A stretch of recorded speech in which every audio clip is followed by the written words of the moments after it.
Pennsylvania, in the heart of the quarantined United States. This is 31 more days. I'm your host, Brian Carruthers, and let's not hold back the star of the show from coming in. You know him and you love him. He's bald and he's beautiful. Ed Troop. The Bald and the Beautiful. It sounds like a daytime soap opera. Welcome back, Ed. What's going on, man? Quarantine day number 79 or something? Or are we approaching 80, I think? Oh, my. Good evening, Ed Troop. You look great tonight. Someone sent me a picture. You know, I don't want to dwell back into this terrible haircut I have. But someone said that you and I next to each other look like Bunsen, Honeydew, and Beaker from the Muppets. You're bald, round face, and I am freakishly cut with the worst haircut in the history of mankind. Well, it looks extra terrible tonight, doesn't it? Well, you got like right here, it looks like you got like a bald spot, like receipt. No, like go down. You got the Letterman going on. Yeah, which eventually is what led me to taking all of my hair off, if you remember. I got real thin right here. Hi, Mike. Hi, Patty. My mom's watching tonight. She's very excited. She can't wait to talk to the guy from Kennywood. The historian Brian Butko will be joining us. And along with Candy Gola from the USA Today networks. She covers presidential politics in Pennsylvania. And we went to Point Park with her. And she's awesome. So we're excited to see her. Haven't seen her for a while. Hi, TJ. Hi, Jen. Hi, Kelly. Welcome to Quarantine Talk for, what is today, Ed? Is it Tuesday? Wednesday. But you know what's funny is that up until about an hour ago, I thought it was Thursday. I thought tomorrow was You're not wrong right now. I don't know if people even know what day it is. Maybe if anyone even cares what day it is. Right. TJ said, "Can I let you borrow my professional clippers, Brian, please?" No. I don't need any professional clippers at this moment. I'm going to settle with what my wife gave me, the old no fade. Hi, Jennifer. Hi, Eric. Hi, Jen. Boy, great to see everybody tonight. Hello, Kelly. She says, "How are you?" We're doing great. Kelly's how about those storms last night? Were you worried that the storms were not only are coronavirus keeping you inside, then when coronavirus has you circled, then these massive thunderstorms come in and just scare everyone to death? Well, dude, you know, it's funny. It's so funny you said this, but I woke up and I heard a freight train outside. Okay. Honestly, it's what it sounded like. It was like a very loud roar, like constant roar. And then our lights started to flash. And I thought to myself, uh-oh, like what's going on? Because every time anybody you talk to that's ever in a tornado or a hurricane says it sounds like a freight train. So I look outside and it's not storming yet, but it's very windy. And I could just hear this roar. And dude, I was freaked out for a good 5 or 10 minutes. Half of me thought, like, do I get everybody and head down to the basement just to be safe, being on the second floor? And then, did you do that? No, I didn't. I waited because then it started to thunder, and then the rain came, and then it was all over with in about 10 minutes. So okay. Got it. So you thought about it for a second. You thought maybe I should save my family, and then you thought, it's probably okay. Yeah, I'm like, what's the word? I mean, I've seen the movie Twister like 50 times, and I was know what to do. You tie the belt around your waist. You just hang on, and then you tie it around the gas post because the gas goes into the ground deep, and then you hold on for dear life. And then you watch like the cow get picked up in the middle of the circle and the cow's like flying around and stuff. That movie's insane. That is not a movie to watch, especially with your kids, or they'll be afraid of tornadoes for the rest of their life. Hi, Jen. Hi, Eric. Eric says Point Park in the house. I agree. Big crowd tonight. We got a nice crowd tonight. I think everyone's excited to hear from Candy, excited to hear from Brian. Hi, Brienne, our old partner, Brienne French. Hi, Andrew. What a nice crowd tonight. Welcome to Quarantine Talk, everybody. And the weather is on my mind because last night the storms took us down. And I thought my house was going to blow away. And now I see that next week, are you ready for this? Snow is in the forecast. Which is awful, man. Because, like you and I have been talking, a nice afternoon like today, I got outside, I did some yard work, and I feel great right now. Yesterday, I didn't go outside all day because the weather was crappy, and I felt like crap last night. Dude, the weather right now is totally playing my moods, man. When the weather's bad and I'm trapped inside, it makes this whole situation that much worse. I'm calling it the Snow-Rona virus. The snow coronavirus. Well, I think tomorrow, Thursday night into Friday, I think we're supposed to get like some snow flurries or something, but nothing accumulating. But you're talking about next week? Next week, I looked at my cheap little weather app. Now, I'm too cheap to actually subscribe to a good weather app. So this one, I don't know. There are Kermit the Frogs on the front of it, I think. I don't know. But anyway, it says Wednesday, Thursday, Friday. It has the snowflake. So it's coming to get you, dude. So good luck, everybody, as we get into Snow Rona. And by the way, I trademarked that first. You're going to hear a lot of people say Snow Rona in the next week. Everyone just know that I said it here, and I've trademarked it first. Well, you know what's funny is, man, so tonight I grilled some hot dogs, and the grass is all cut around me. It's a beautiful evening. And for the first time, what are you laughing about? Because I grilled hot dogs. It's funny visual thinking of you grilling hot dogs. Me grilling hot dogs. But did you have an apron on that said "World's Best Chef"? Yeah, that's what. Yeah, world's best dad, #1 dad, and #1 chef. So, well, my kids only eat hot dogs and macaroni and cheese, especially in these quarantine days. But anyhow, I miss baseball, man. I miss PNC Park right now because it was. I miss having a hot dog, a nacho, a beer, watching the Pirates down at PNC Park. And you're Bucko proud more than I am. You eat during these games. That's a lot of food for one game. Oh, hot dog, nachos, and a drink, man. You got to go. I mean, you got to space it out. You can't eat all that in the first inning. But yeah, I'm worried about you, man. I'm worried about your heart, but number two is you got much of a lot of money. I mean, this is the things that you're eating at PNC Park. I mean, you're dropping $50 or $60 within the first inning. Well, it's not the first inning, but anyhow, I miss baseball, man. I miss April and May are my two favorite months of the year to go watch baseball at PNC Park. Mainly because the Pirates are still actively doing okay during those 2 months. Right. And of course, football season's not here yet. But I mean, dude, it sucks right now not being able to go watch baseball or not even be able to put baseball on TV and watch baseball. I watched with my sons last night, Field of Dreams. We watched the first half hour last night before they went to bed. So we'll resume more tonight. And man, I'm just like, oh, dude, I'm dying for baseball right now. You?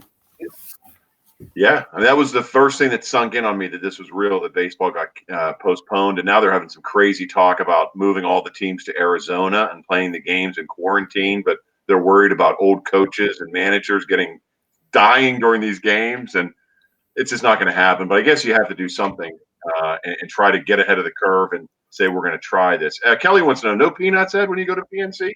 Hey, what's up, Kelly? Yeah, of course. Yeah, I get the peanuts outside the park. You pay for $1 on the street corner. You can't pay inside the stadium. They're like $4.50 or something. Buy them for $1. Nuts about Pittsburgh, right on the corner before you cross the Clemente Bridge. And Jamie said he's missing the NHL. I agree with that. That's the worst part is you don't see how these things end. So, hey, Ed, let's not hold our guest up any longer. Let's bring in Candy Gola. Big news in the political world, and we are going to have just a quick caveat that no one's going to start arguing about politics. We're just going to get a kind of background of what was going on today because, as you probably heard, Feel the Burn, Bernie Sanders has announced that he's dropping out of the race. There she is. Hi, Candy. Hey, Candy. Long time. How are you? It's been a while. I'm doing well considering the circumstances. Oh, boy. Yeah, you're trapped indoors too as a reporter, as a true reporter for USA Today Network. And the presidential election almost is like on hold at the moment, except for the news today. Are you going crazy? A little bit. Reporters, we like to be out at the story, at the scene, and that's been impossible in this case. I did go to a testing site early on before they had, really shut down everything. And this was just with doctors and nurses before, patients weren't there. But yeah, it's hard to not be out, at the scene. And then I was going to the conventions, the Democratic and Republican national conventions, July in Wisconsin for the Democrats, and then August in North Carolina with the Republicans. And now the Democrats have moved to August, and now they're talking about virtual conventions. Oh, wow. Yeah, so I'm not really sure what's going to happen with that yet. But there's a lot of political news today. Bernie dropped out of the race. The Democrats have a lot of work to do to unite this party. I'd covered the 2016 national convention, and it was very bitter between the Sanders and Clinton camps in Philadelphia. And I saw Bernie on Real Time with Bill Maher on Friday, and it seemed like he knew it was over. Like it was I don't know if you saw it or not. It was a very depressed interview with Bernie, and I thought he's a guy who really pulls energy from crowds. So to not put him in front of a crowd, it looked a little off. Even the message sounded a little off when there's not people there cheering him on. Right. I mean, both of the Democrats in the main the front runners, I should say, because I think Tulsi Gabbard is still in it, but both the front runners are they've really struggled with the technology side of things. Like when they've done these virtual town halls, just holding the phone, they've struggled with some of these technological issues and reaching their supporters. And it's just not the same period to not be in front of those crowds, because the crowds want that also. That makes it more real for them, I think. Sure, of course. And what do you think was the reason that Bernie ultimately did get out? I mean, he lost all these primaries, of course, and it didn't look like there was a path for him, but he held in there against Hillary for a much longer time than this. I honestly, I think from what I've read and heard, I think it's Obama. I think President Obama had been calling numerous people to rally support for Joe Biden throughout this campaign. They've been in regular contact, and I know that they had talked as recently as this morning. And I think that it was saying, now is the time, because of what's going on with the coronavirus, that Democrats need to unite behind one person. And in this moment, have it down to really a two-party race. Candy, and by the way, good to see you. It's been a long, long time. Candy and I go way back from the same area in the Mon Valley, grew up in the same area, of course, college as well. So it's great to see you. It's interesting that this race, because after Iowa, Biden was basically dead. You had Mayor Pete, you had Bernie, and then after that, you went on to the other primaries. And really, after the first 3 weeks of all the primaries, Biden was dead. I mean, no one really expected him to come back, and here we are now in early April, and he's going to be the nominee. Mm-hmm. Well, Iowa is unique to begin with. It's not completely representative of the Democratic Party. There's not much diversity in that state, but also just the way they choose. You can essentially be someone's number one, number two pick, and make it through because you are everybody's first, second choice. It's confusing to say it like that, but that's a big part of how, that caucus goes. And, my conversations with former Governor Ed Rendell, who's of course a former party chairman as well, he was just furious about that. And he's like, this is another reason why we need to just get rid of caucuses and just have only primaries. But Candy, Phil, what does Bernie leaving mean for Pennsylvania? I know you exclusively cover Pennsylvania presidential politics, right? Is this a big change, or was Biden on the path to winning Pennsylvania? So, I mean, all the polls had Biden winning Pennsylvania. Part of that is, I don't know if you guys remember when we were kids, but, Arlen Specter used to call Joe Biden Pennsylvania's third senator, because Delaware doesn't have its own TV market. So Philadelphia covers, Wilmington and things like that. So you would see Joe Biden, in the Philadelphia TV stations all the time. And he was just pretty well known and well liked. And of course, growing up in Scranton. And I think there is sort of that part of like that Pennsylvania ethos that, we like to cheer for our own. We've never had a president since Buchanan. And that didn't work out so well, according to history. So I think that there's some sentiment there, but it's going to be a challenge. I mean, I've covered a lot of the Trump rallies. Trump has a ton of love in Pennsylvania, including from where you guys are right now. There's really a growing level of Trump love in Allegheny County. Yeah, I saw that when you're one of your past articles that like Trump owns Steeler country. Yeah. It surprised me. I mean, because, when I left there, it wasn't like that. It was very blue. Washington County was still pretty blue, but I really think that the oil and gas industry has been, a major factor in changing that area and voters and support. And I grew up in Washington County, it didn't surprise me, honestly, that a lot of people in my hometown supported Trump. There's been this deep desire for a long time to kind of get back to the way things used to be, simpler times or something. And I think they really bought into that Make America Great message. And but Allegheny County, the numbers show, continues to skew. There continue to be more Republicans being added to the voter rolls. Candy, I was one to believe that. Candy, I was one to believe that 4 years ago, I really thought that Biden, if the nominee, at that time, if he would have ran, and who knows if he would have defeated Hillary in the primary race or not, but either way, if he gets in, I felt at that time in 2016 with the momentum coming out of the campaign with or the 8 years with President Obama, that he would have had an excellent shot.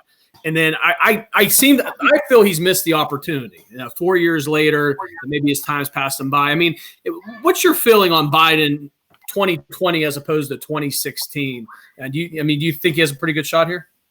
So I think part of 2016 that it was going to be hard for any Democrat to win. Honestly, I mean, when you look at just history, two-term presidents are usually not followed by the same person. But I think that he did have, a moment then. He did have a lot of popularity then.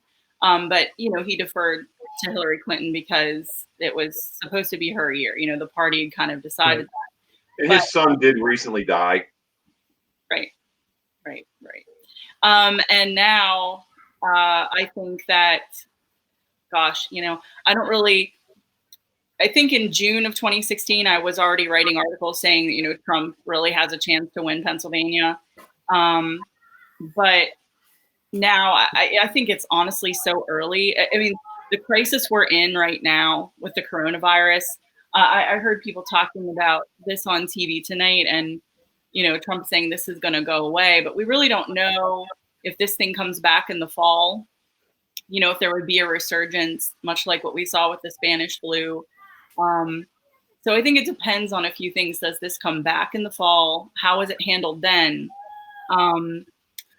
Trump's approval ratings are going down slightly, not a ton, but slightly, for how he's handling this crisis. And but I just think there's a lot of game left. You know what I mean? It's amazing too. Like with this crisis, everyone who's a political junkie and cares so much about it, boy, take away your jobs, your sports, your alcohol. People don't really care about Joe Biden or Donald Trump right now. Right. It's like, you can take care of this later. Our friend Amanda Galuli actually, in a text today said that Bernie dropping out reminded her there was still a race going on. And that was the first thing I heard about. I was like, where's Bernie? Where's Biden? They disappeared. Yeah. But I mean, and just to show you how much I think, people don't care about this, one of the questions Trump got today at the press briefing on coronavirus was a reporter asked him if he would pardon Tiger King. And, I mean, nobody asked him, how do you feel about running against Joe Biden? Do you know what I mean? It was come on. No, I'm serious. And he said he would look into it. I think it was tongue in cheek. No, but his son, I'd look into it. I think it was tongue in cheek, honestly. But his son, Don Jr., had said something on Twitter about, looking into it, like that Tiger King is innocent. And the next question there is, Mr. President, did Carol Baskin kill her husband and feed her to a tiger? Can you look into that? If Trump loses in November, he's partying everyone, including Tiger King. I'll tell you that. Tiger King. He's going to go out with a bang. Trust me. Wouldn't that be something? Wouldn't that be something? I can't imagine the list that's on his desk. Yeah. That's funny. Candy, thank you so much.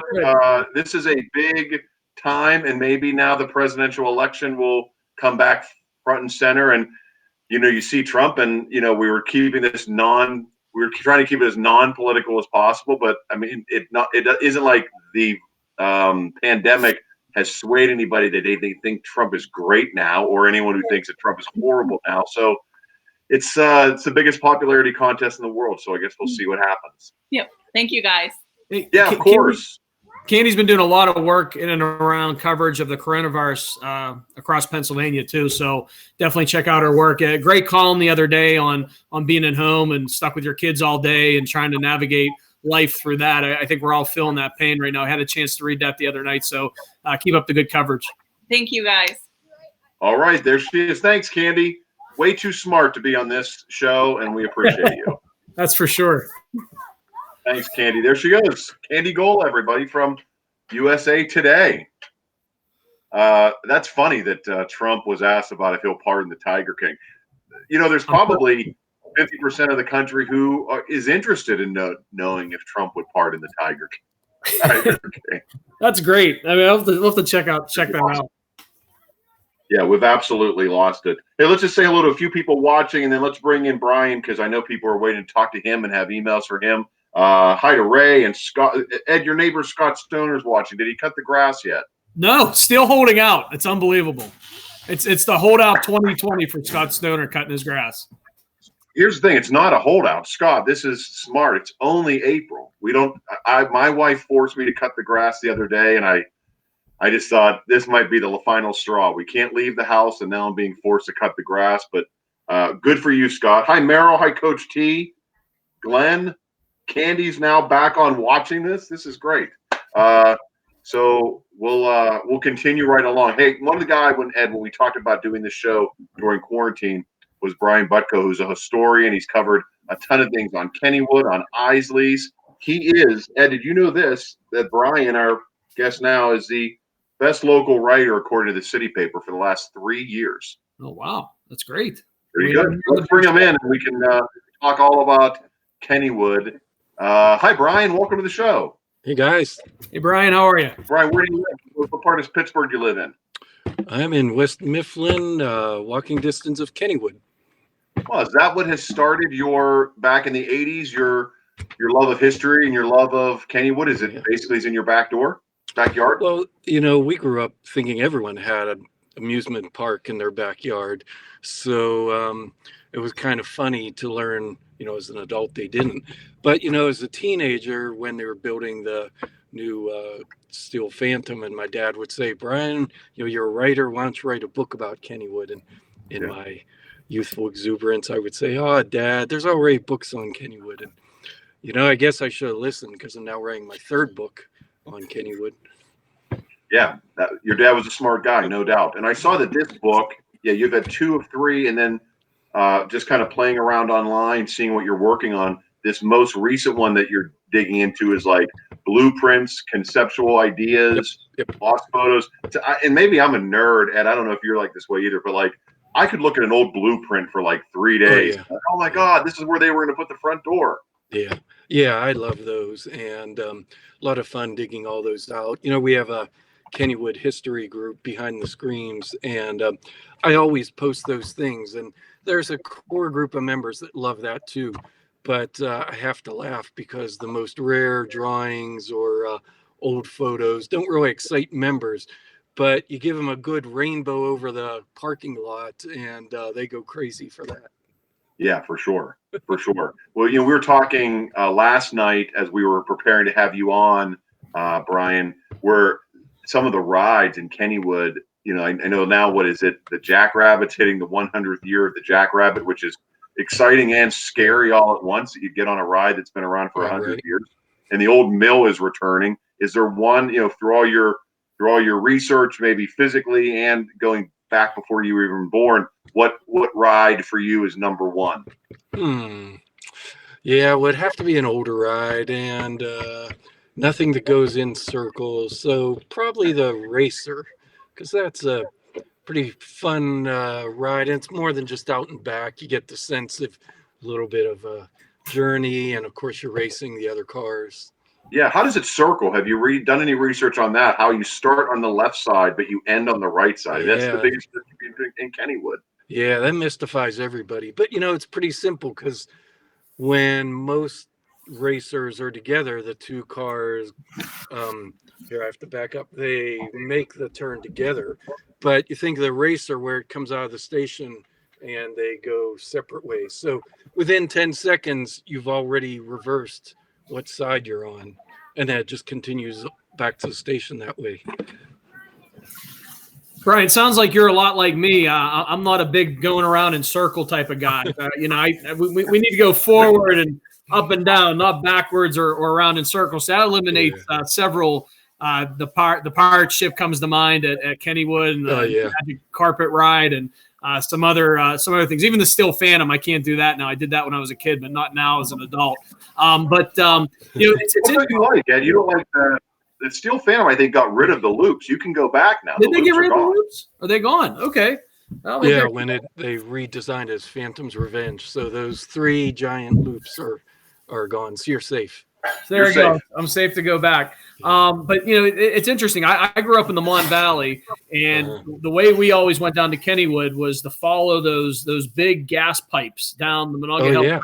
Yeah. And you just followed the pipes all the way down from Glassport, Elizabeth, over to McKeesport, across the bridge and over.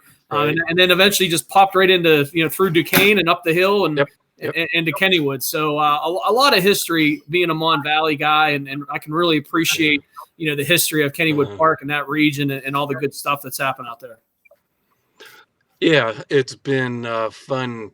Well, I've lived in West Mifflin my whole life, so it's been fun watching the park from what I remember, which isn't a lot as a kid, till recent years, and then being able to go through all the old photos and see it evolve over time. I mean, they used to have. Is there one thing that's? Brian. I'm sorry. That's right. You're good. Go ahead. Is there one thing that's gone right now? And I know it's always evolving, right? Is there one thing, if you had the ability to bring back, what would it be at Kennywood, in your opinion?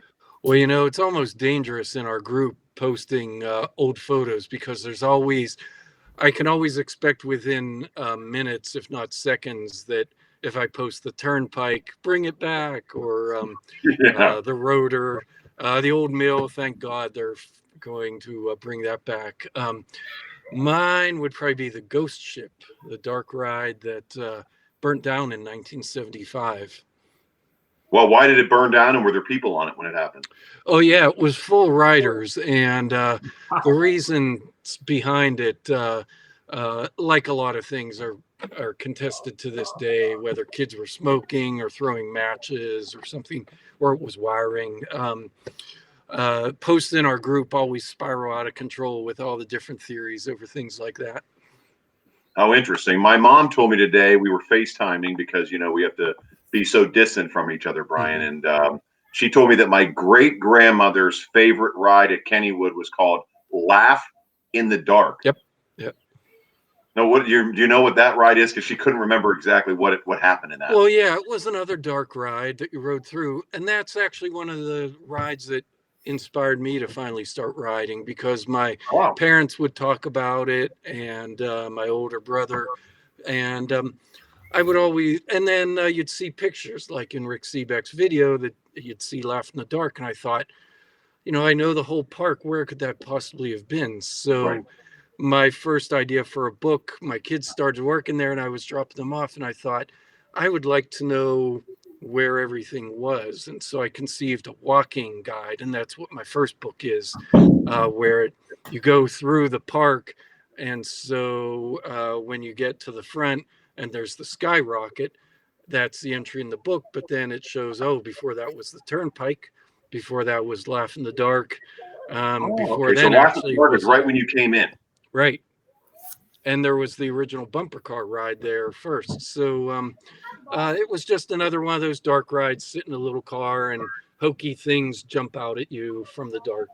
Has it always been the same setup? I don't know if you touched on this in your first book, The Walking Guide for Kennywood, but has it always been the same setup? You park across the street, you go down the ramp, you go through that tube where everybody screams, and boom, you're in Kennywood? Yeah, pretty much. The tunnel has been there since the start, 1899, because it was a way for the trolley to let people off, and then they didn't have to cross the trolley tracks. So it's been there. They widened the road in the 60s, and the tunnel became twice as long. Oh, okay. Interesting. Yeah. Brian, I'm a big Raging Rapids fan, and must be contagious. So I love the Raging Rapids, and of course the Log Jammer. Like so bummed out that the Log Jammer's gone. Yeah, that they took it away.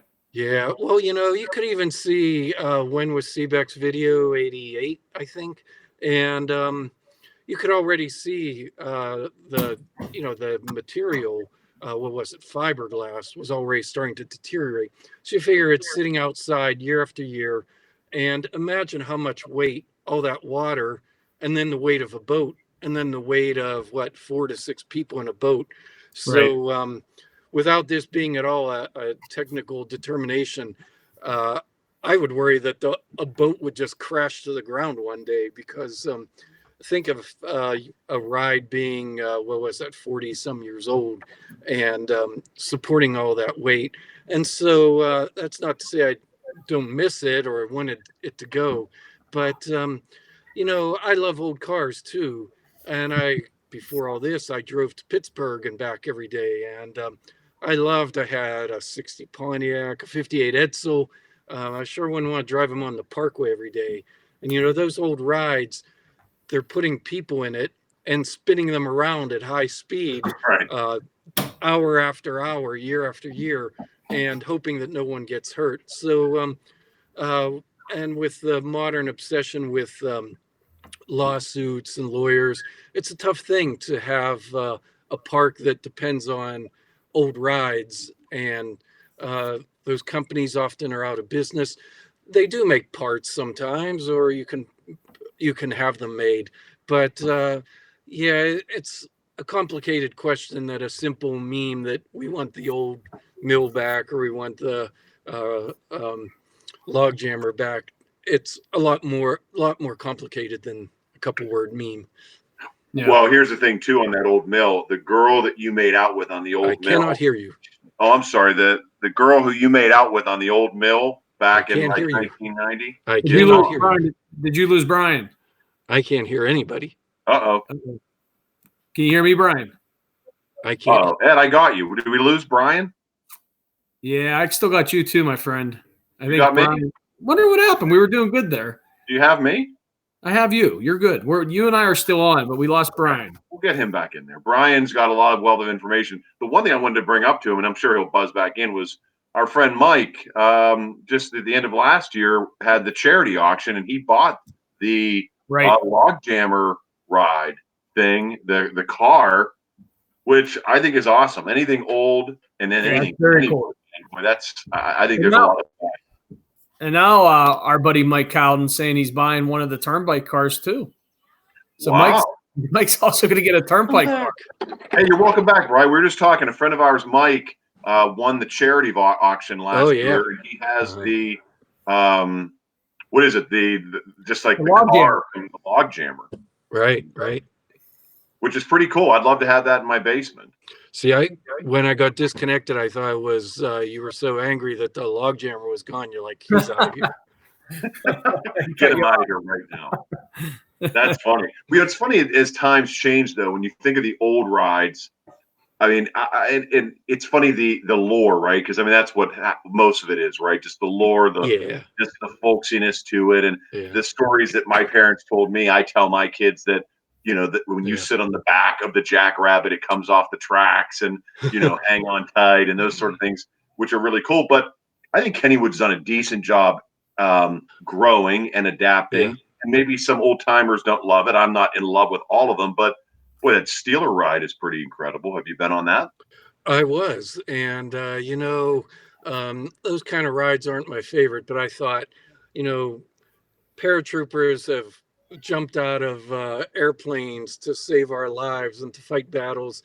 If they can do that from 10,000 feet, I can go a couple hundred feet in the air.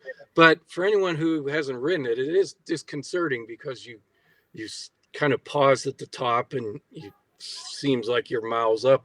And the first thing that does is it turns upside down, and there's no shoulder harness. So your life flashes before your eyes. But what an effect, man! It is a super smooth, fun ride. They've done wonders. So, like you were saying about the old steel Phantom being rough, this is nothing like that. And I'd recommend it for anybody who's not completely scared of coasters. I think even if you just like them a little bit, you'll love it. Well, it's fun too because my 8-year-old son, Cy, my daughter's a wimp. She's 11 and she's scared of all the rides, but my son loves them. And I know Ed gets on all the rides with his sons as well. Yeah. And it started with, I love the racer. I got to get on the racer. Then it was the Jackrabbit's going to kill me at night if I ride in the back. We got to do it. And now his favorite ride's the Steeler coaster, which is pretty aggressive, and they love the Steel Phantom. And he's younger though, so like the three of us, I would have a migraine headache for 3 weeks after I did the loop-de-loop spins. That's all they want. So I guess it's coming of age, right? Yeah, and I think also that's what Kennywood's always been good for. They have a whole variety of rides, and more and more, in the old days when I was there at school picnics, the parade would interrupt things and shut down rides, and I'd be angry. And now I'm like, all right, the parade, I get to sit for 45 minutes and watch that go by.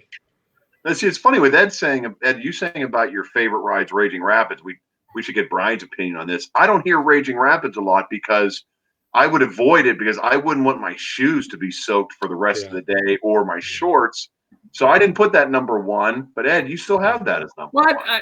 The Thunderbolt too. I mean, I'm a big fan of the Thunderbolt. So I guess if you're going non-water ride, the Thunderbolt's awesome. That's my number one at night, Brian. Does it get any better or romantic or nostalgic than riding the Thunderbolt at night at Kennywood? It's the greatest. Yeah, that's a pretty perfect one. And the lights on the hill and then the plunge into darkness. Yeah, that's pretty great. Our friend Dave said there's a wooden coaster in Erie that's like being in a car accident for 90 seconds. It does, right? It does have that feel. Yeah, that's I've ridden it a few times, and every time I just think like this must be what it's like to die, to crash into a wall. And then I get off and I'm pretty disoriented, and little 6-year-olds are like, yay, let's ride it again. Oh man. Well, that's how I feel in the Jackrabbit. When you're in line now, and there used back in the day, there was never a line for the Jackrabbit. Right.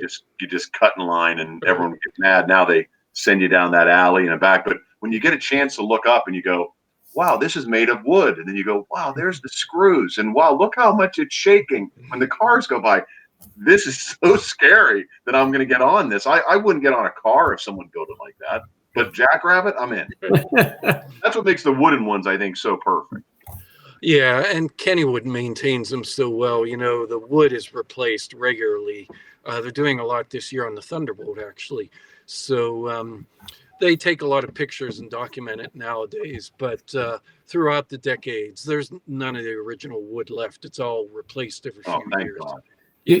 Brian, one cool thing that I think Kennywood has done, and I know Brian's family has done the same as my family. Mm-hmm. Two things. One is we go to Hershey Park every November to see their Christmas lights, and then I don't know because it's further out east or what, but a lot of the coasters are still open even that time of the year. So it's kind of cool to go out there. But Kennywood also doing the same. We've been able to go down and see the Christmas lights at Kennywood and really enjoy that. And it's now really a part of our holiday tradition. Have you had a chance to check that out? Oh yeah, holiday lights. Yeah, it's really amazing. And if people haven't been there, the park is so much different. It really is a wonderland of lights. And when it snows a little, it's especially good because everything lights up. One interesting thing challenge for the park is that now staying open later, they used to close at Labor Day. So all those added months bring a lot of challenges. There's less time to do off-season work, but even something as simple as when it gets icy, just think of how much rock salt now is needed in the parking lots, on the sidewalk. And then of course, that doesn't just disappear. It goes into your planters. It makes your concrete fall apart. So there's a whole nother budgetary expense. And so many people lament when Kennywood was free, and me too. It used to be great to go, and if you wanted tickets, but you could write a book or have a program just on those challenges. And one of them are that the expenses now of running a park, of policing it, and the electricity, and people are using water fountains and toilets and all that. We tend to think of something like Kennywood as ours, and it should be a given, but they have a lot of expenses. And as we said, just insurance alone, what if any of those free people slip and fall? They need medical people. They may need to cover insurance. So it's a challenging business, and we're really lucky that it's one of the very few trolley parks to remain in the country. Hey, Brian, do you feel like we had Rick Seaback on last week and we touched on Kennywood, and he has a different feel of the Kennywood in the 70s, 80s, even maybe the 90s to today. He feels like it's a little corporatized. It's it's not run mom and pop anymore. It's changed. Yeah. Do you feel that Kennywood doesn't hold on to the same nostalgia, or at least the same power today than it did 20, 25 years ago? Well, I think it's probably changed, but I don't lay any blame at them for that. I'm really not the same as I was 20 or 30 years ago either. And how many companies survive 20 years, let alone, what are they, 120 and counting? And how many remain in a family that long, So we tend to romanticize that. My other books, one of them on Isley's, I have a new version of the Isley's book coming out this year. The family sold that 50 years ago. It's just pretty hard to run a company nowadays as a family. Look at Levin. And so we look at, Four Brothers Pasta Sauce or whatever it may be. Well, they're still owned by conglomerates if you read the fine print. And so Kennywood is no different, but, they are still almost completely run by locals or the same people. And it's only recently there were some changes. Till now, there are absolutely no people from the corporate office here since it was sold, 12 or so years ago. So it's still the same people, same locals trying to do their best, working really hard. And for as many ways that it's become more corporate or generic, I would say more so it's more the same as it was. It's less changed than probably any other local company you could name. Hey, Brian, tell us about your Facebook page, Behind the Screams. Our buddy Mike, who owns the Flume from the Log Jammer. Oh, yeah. What do you wants to know? Just tell everyone who can join that page and what happens on there.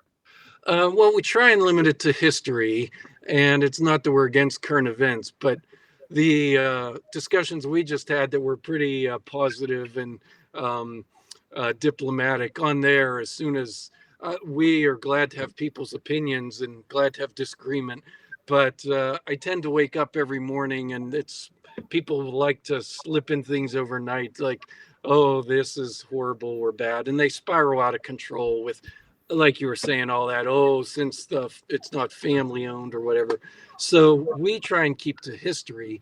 I have access to Kennywood's archives from my books, and then Kennywood donated all that to the Heinz History Center. And so there's more than 140 boxes of archival material, of photos, documents, records. And so I have access to all that. And so just about every day we post a picture. Most of them, for the most part, never seen before. We try and avoid the ones you've all seen. And then great discussions ensue, lots of memories, lots of opinions, and that's okay too. And then people have been posting their own photos, lots from the 70s, 80s, 90s. And that's really great. People, and especially now with everybody's home, they're scanning their old photos.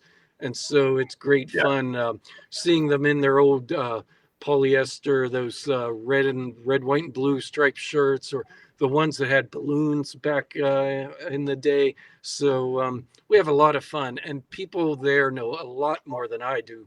I'm just sort of the ringleader. You're the leader. That's okay. But they are the people who worked there for years, repaired the rides or served the dip cones. They're the real experts at it, and it's a lot of fun seeing their knowledge. What year and when did Old Man Joe come on the bench that everyone has a picture of at Kennywood? Oh, the cowboy, 1960 he was there. Okay. So there's lots of pictures of him. He's been a lot of different places in the park, so it's fun to see him move around and family pictures of him. Oh, I thought that he was always in front of I guess for my lifetime, he's always been in front of the Old Mill or Garfield's show or whatever it's called. But, yeah, they gotta love Old Joe or Cowboy Joe, right? Yeah, Cowboy, right? Yeah. I think by the train too, the one old lady that laughs, like that right. One. You know what I'm talking about? Yeah, right. That's Yeah, really she's cool. moved. She's inside the Penny Arcade now. And my request to the park, if anybody's listening, is she's in glass now. Can we put a non-reflective coating on there? Because now everybody takes pictures of her and you see their reflection in it. Yeah, So, sure. So I'm not a total apologist for the park. I just try and keep things on up and up level. I was going to say for someone who's now tracked and your name now is synonymous with Kennywood. I know you and Seebeck do a show together about Kennywood. That was Yeah. I really wanted to see. It was at the Cultural District. If we're ever allowed out of Yeah. our houses again, I hope you guys do it again. I'd like to come and see it. But Yeah. what's your critique of the park? Is there something that you just never understood, or you wish would have changed, or they held on too long? That's a good question. Well, the one thing that I always, my most famous rant is that it would cost nothing to use brighter colors of paint. So anything that's brown or gray or black, there's absolutely no reason. And people love those mid-century modern colors, the orange, right, yellow, red, pink, and there's some of that there. But for no more cost, they could instantly brighten the park. And we all tend to identify, we know what a train station should look like or a diner. Well, we have a certain idea of an amusement park that's not a giant theme park, and that tends to be that mid-century modern, that larger than life, almost like the equivalent of tail fins on cars. And I think what goes with that are those spectacular roof lines and jutting angles, and at its most basic, those colors. So that would be my thing. So a few times a year, I'm always hinting at that, and hoping someday that whoever orders the paint there will start canceling the orders for gray and black and start bringing pink and yellow and orange. And devil's in the details, Brian. I thought you were going to tell me you thought the turtles suck. Oh, a turtle! That, to me, that's almost worse than the Steelers coaster. When I'm on it, I'm like in Pee-wee's Big Adventure when he's on the bucking bronco, like, whoa! Yeah, feeling like you're going to throw up. Yeah. Hey, Brian, what about Noah's Ark? And we won't keep you all night, but that's a Kennywood original. Kennywood, have they thought about getting rid of that? They brought back the whale. Do you think that'll stay in the park forever? Oh, yeah, I think it's pretty safe for now. And talk about, preservation is not an easy thing. You think of your own home repairs, how difficult it can be. So imagine, that's there were many arcs back in the 20s, but now, one of a kind ride, you're basically rebuilding it and reinventing it each time.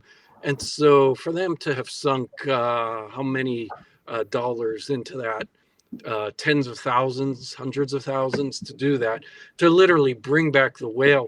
They even did bring back, I asked them to bring back the apple with the saying about the worms. They even did that. So that attention to detail, again. Brian, you've got Kennywood's ear, man. I feel like I want to. That's crazy. I think sometimes they just want to shut me up. And so I feel like the dangerous part now is like when I'll start drinking, I'm like, you know what? I'm going to email Brian and let him know. Tell Kennywood that those turtles got to be faster. Faster turtles. I want slower turtles. They're too wild. But yeah, I mean, imagine what went into that and how much easier it would have been. And you know how developers are. They like to bulldoze and start over. And so you could put a ride in that would be modern, computerized, all the safety equipment, but instead they rebuilt a ride that's 90 years old. So again, it's easy to criticize, and I get it. It's human nature. You see a wall of painted and you see the speck on it. And so Kennywood, it's something we love. We see the mistakes, and I see them all too. But we really need to stop and think there's real people. There's our neighbors, are the people working there. And they work awful hard to make that park a mixture of new rides and old things. And part of that, teenagers today, they might like the arc or the idea of the old mill, but they don't want to see a park stuck in 1950 with rides that are 70 years old now. They want to see new rides and new attractions. Right. And we tend to forget that that's how the park always has been. It's and we want the park back to this imaginary time, but whether it was 1950 or 70 or 90, we like it because they were bringing in new rides, not because it was like Kenny's Grove of 1901. Right. Hey Brian, what's your favorite food at Kennywood? Well, I'd probably have to say the square ice cream cones. And after I've that, never had one of those. That's with the cherry on top. And right. Well, I've never had one of those. What? I know. This is the summer. I'll take a picture and send it to you. I'm going to have to as well. If we're there the same day, I'll buy you one. Hey, has there been, Brian, now I know that Kennywood now is going to delay its opening because of coronavirus. Has that ever happened in the history of the park before? Only due to weather, but it would only be a short time. And that's another thing. We tend to have this idea that the park always ran perfectly, that every ride was open opening day and that there were no weather delays. And certainly that's irritating nowadays, those things. But we read, when you study history, you find sometimes rides were delayed for weeks or months until they were open, or they shut it down late in the summer so they could get a jump start on taking it apart. And so a delay like this, no, but weather and other things delayed parks. The same with Luna Park, Kennywood's cousin. It delayed its opening day because between weather and construction, they couldn't get it open on time. So all those things are possible. And all parks are dealing with this now, of course, the Disney parks. So they're all trying to figure out a plan for the coming months. I'm thinking maybe, April? I'm hoping in 2 months all the parks will be back up and running. All right, Brian Butko, thanks so much. And you're working on a new book that's going to be out in fall, right? It's your second book about Isley's. Oh yeah, the Isley's book. And I'd done the research years ago and just had tons of photos, including color photos, that we couldn't use. And I'm still finding things. People are sending things, and our library just found one of Terry Bradshaw and Terry Hanratty goofing around with half gallons of Isley's ice cream out in Latrobe, tossing them to each other.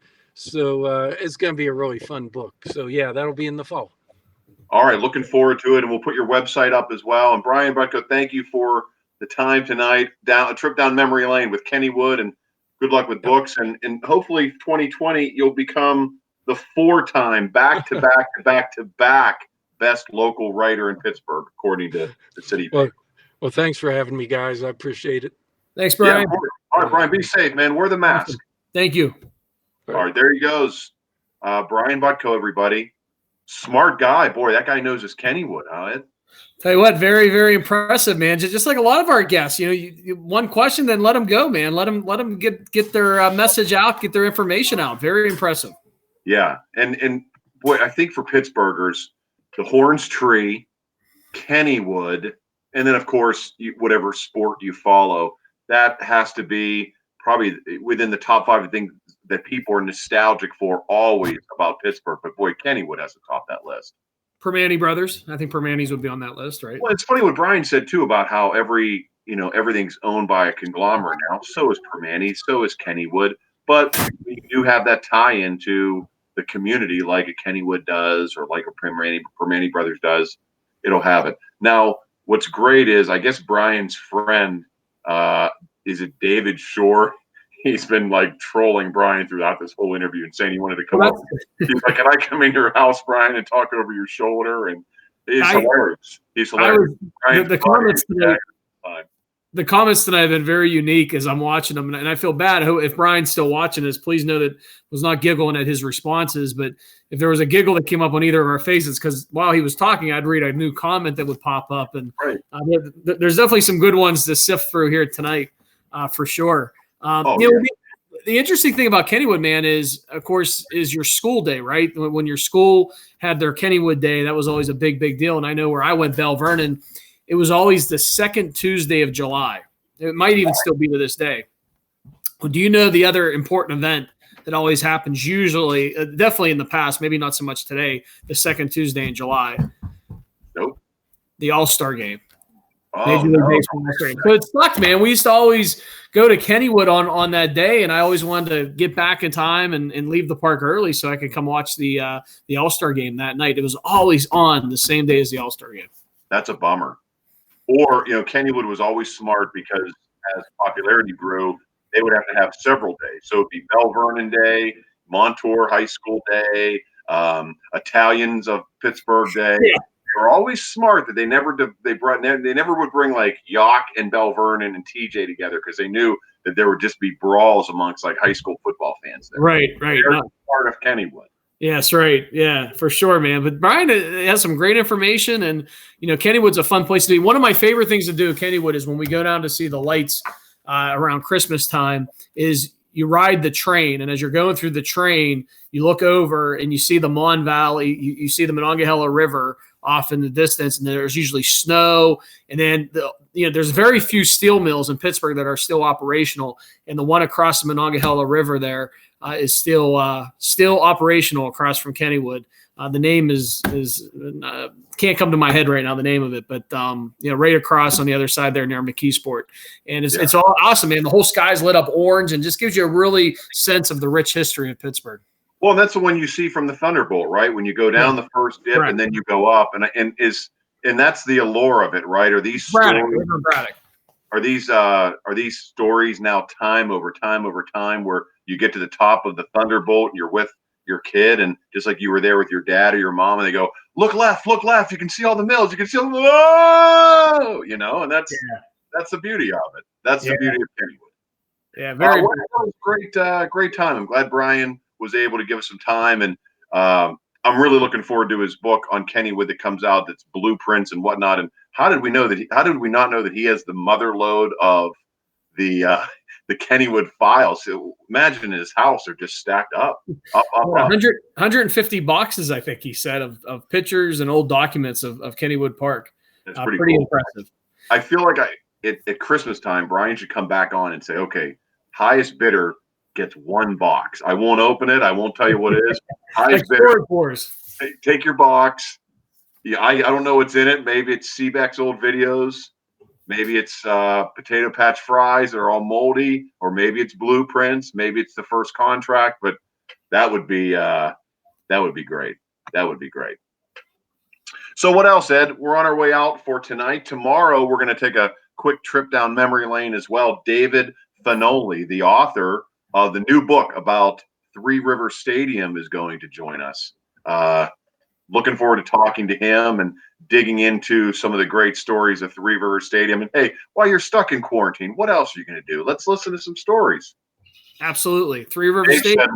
That's where Uncle Bill died. That's funny, Dave. And by the way, I just wanted to say that Dave ridiculed me during the interview with Brian, that he said that he knows 9-year-olds that take bigger sips. If you go back a lot, I don't want a lot to drink. I just need a little. And Dave Cook doesn't know my name. He keeps calling me Ted, but that's okay. But it's funny that if you go back and watch the replay of that interview, when that comment came up, both of us noticed at the same time, and I couldn't look at you with a straight face because I was cracking up as well when I read Dave's comment. So good stuff, man. Good stuff. Absolutely. Hey, before we go, Ed, I saw an article. I wanted to ask you about your life in quarantine, and I don't want to make you blush, but 13% of adults have said that they are having more sex in quarantine than they did in normal.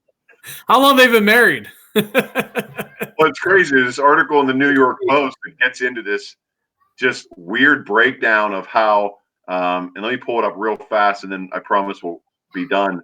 It's this couple who are polyamorous, so they have separate partners. They have not been sexual with each other for the longest time. But now this long article is out about how they're back in the game. No outside distractions. They have time to go at it whenever they want. And they have transformed their basement just during the coronavirus outbreak into a full-fledged sex dungeon that they call the Playroom. Oh, jeez. And while they are there, they've brought out their big box of toys. Now, just tell me what toys you have. I'm going to name them, and you tell me what you and Katie have in your house. Right? Because this is what this big box. This is what they have, a box, and then this is what's in it. This couple from Ontario. Floggers, which I have no idea what it is. I don't know what that is either. Paddles, that's self-explanatory. Don't have those. No. Wrist restraints. No. Blindfold. My kids have handcuffs, but they use them for. You never ran down the hallway, be like, go get those handcuffs. What about blindfolds? And they're happy to report they are part of the 13% who are having more, and they've just introduced into the bedroom kitchen knives. Kitchen knives? What do you do with kitchen knives? I don't know. And of course, they take off sexy outfits and they turn on one of their favorite singers, Marilyn Manson. So good for them. It's not all terrible out there in the Corona world. I have a picture of them. Do you want to see them? Sure. Why not? Let's. The people who are, I guess, with the kitchen knife, are you putting the kitchen knife to like your partner's neck? Or are you like that's some weird your own head scaring everybody? That's some weird kinky things. Do you think there's gonna be a baby boom 9 months from now? Well, they've said either a baby boom or a divorce boom. Here they are right here. Floggers, blindfolds. I have lots of comments, but none of them are appropriate, so I'll just wrap it up from there. Knives. All my comments I'd make would be to you offline. And there's some good ones, but I don't want to offend anybody, so we'll just keep on moving along here. Tomorrow on the show, David Finoli, we will not be talking to him about are you trying to get a better look at this couple? Unbelievable. What's a flogger? What is that? I have no idea. Absolutely have no idea. On that note, what do we have coming up on the show tomorrow? Finoli tomorrow to talk about the beauts of Three Rivers Stadium. And thanks for everybody for watching tonight. And Ed, I wish you a good evening. Hopefully there's no snow in the forecast, and we'll see you tomorrow night. Stay healthy, everyone.